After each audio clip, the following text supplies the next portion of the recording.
Education का, social science का, इतिहास का तीसरा चैप्टर जो कि पूरा मोस्ट VVI है, इसको अच्छा से कर लीजिएगा तो आप जान जाइएगा कि मेरा बेसिक कंप्लीट है हिस्ट्री का। तो चलिए वीडियो शुरू करते हैं। हिंद चीन में कौन कौन से देश आते हैं? हिंद चीन में कौन कौन से देश आते हैं? आंसर कंबोडिया, वियतनाम और लाओस तीनों आते हैं। कंबोडिया, वियतनाम और लाओस तीनों आते हैं। 2 नंबर, हिंद चीन में बसने वाले फ्रांसीसी कहे जाते थे। हिंद चीन में जो बसे थे फ्रांसीसी, उसको कोलोन कहा जाता था। 3 नंबर, नरोत्तम सिहानुक कहाँ का शासक था? नरोत्तम सिहानुक कंबोडिया का शासक था। नरोत्तम सिहानुक कंबोडिया का शासक था। 4 नंबर, अंकोरा वाट का मंदिर कहाँ स्थित है? अंकोरा वाट का मंदिर कंबोडिया में स्थित है। अंकोरा वाट का मंदिर कंबोडिया में स्थित है और अंकोरा वाट का मंदिर का निर्माण सूर्यवर्मन द्वितीय ने किया था।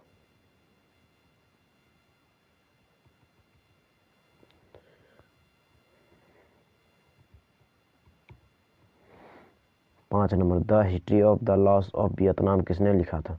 आंसर फान बोई चाउ ने। 6 नंबर, हुआ आंदोलन की प्रेरणा कौन है? क्रांतिकारी धार्मिक। वियतनाम में टोकिन फ्री स्कूल का स्थापना कब हुआ था? 1907 ईस्वी में। 1907 ईस्वी में। हनोई समझौता कब हुआ था? हनोई समझौता 6 मार्च 1946 ईस्वी में हुआ था। हनोई समझौता जो हुआ था वह 6 मार्च 1946 ईस्वी में हुआ था।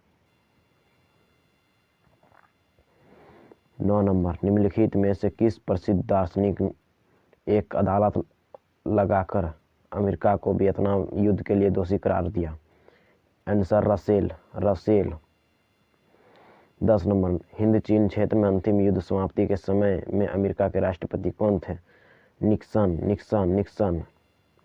11 नंबर, वियतनाम का प्रसिद्ध व्यापारिक बंदरगाह कौन है? B number, FIFO.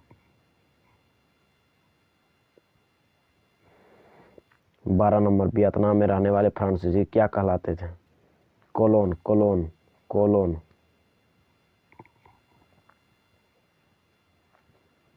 13 number, Cambodia को स्वतंत्र राज्य की मान्यता कब प्राप्त की? कंबोडिया को स्वतंत्र राज्य की प्राप्ति 1954 ईस्वी का हुआ था। दियन बियन फू के युद्ध में किसकी हार हुई? सी नंबर, फ्रांस की। जो दियन बियन फू में युद्ध में पराजय हुआ था वह फ्रांस की हुई थी। 15 नंबर, हिंद चीन पहुंचने वाले प्रथम व्यापारी कौन थे? पुर्तगाली सबसे पहले भारत भी पहुंचा था और हिंद चीन में भी पहुंचने वाले प्रथम व्यापारी थे पुर्तगाली ही। 16 नंबर, हिंद चीन में कोलोन किन्हें कहा जाता है? सी नंबर, फ्रांसीसियों को। जिसको जो कोलोन कहा जाता है वो फ्रांसीसी था।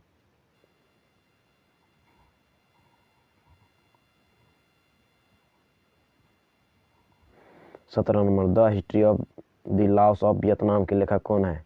आंसर फान बोई चाउ। हो ची मिन का शाब्दिक अर्थ है पथ प्रदर्शक। वियतनाम लोकतांत्रिक गणराज्य की स्थापना कब हुई? D number, 1945। एकीकृत वियतनाम की स्थापना किस वर्ष हुई? D number, 1975।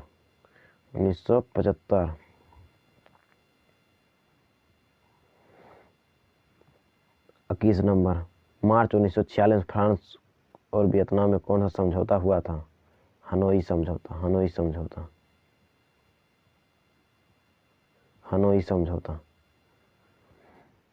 22 नंबर, किस विख्यात दार्शनिक ने अदालत लगाकर अमेरिका को वियतनाम युद्ध के लिए दोषी करार किया? रसेल।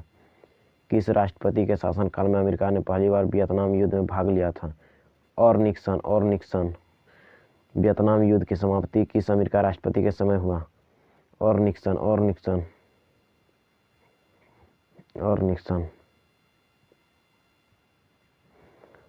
25 नंबर, जेनेवा समझौता किस वर्ष हुआ था? जेनेवा समझौता जो हुआ था वह 1954 ईस्वी को हुआ था। हुआ आंदोलन किस वर्ष शुरू हुआ था? 1839। हुआ आंदोलन 1839 ईस्वी को शुरू हुआ था।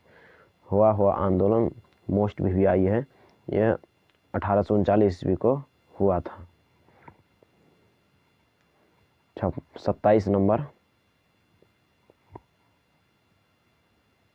कई देशों में कोविड के बढ़ते मामलों को देखते हुए भारत सरकार ने अलर्ट जारी किया है, जिसके मद्देनजर देश के स्कूल, कॉलेज और यूनिवर्सिटी भी अलर्ट मोड पर उन्हें रहने को कहा गया है। आपको बता दें कि जेएनयू प्रशासन ने अपने छात्रों, फैकल्टी और स्टाफ को कोविड संक्रमण के लिहाज से ज्यादा सावधानी बरतने और कोविड प्रोटोकॉल का पालन करने का निर्देश दिया है। कोविड को लेकर सरकार एक्शन में है, साथ ही साथ तमाम यूनिवर्सिटीज को और शिक्षण संस्थानों को एहतियात बरतने के निर्देश दिए गए हैं। जेएनयू में तमाम तरीके के एहतियात अपनाए जा रहे हैं। कोरोना को लेकर सरकार ने अलर्ट जारी किया है और ऐसे में अब से मास्क लगाना फिर से जरूरी होगा, खासतौर पर भीड़ भाड़ वाले इलाकों में। दरअसल चीन में कोविड के मामलों में काफी तेजी से बढ़ोतरी हुई है और ऐसे में वहां दूसरी और तीसरी लहर आने का अंदेशा जताया जा रहा है। चीन शुरुआत में जिसने जीरो कोविड की पॉलिसी अपनाई थी, लेकिन अब वहां पर हालात बिगड़ रहे हैं कोविड के केसेस तेजी से बढ़ने के बाद, और ऐसे में पूरी दुनिया में एक बार फिर से हड़कंप मचा हुआ है कोविड की वजह से। सार्वजनिक जगहों पर लोग मास्क का इस्तेमाल करें। जरूरी यह है कि अगर सर्दी और खांसी हो तो टेस्ट कराएं और खासतौर पर बुजुर्ग लोगों से एहतियात बरतने की अपील की गई है। अभी तक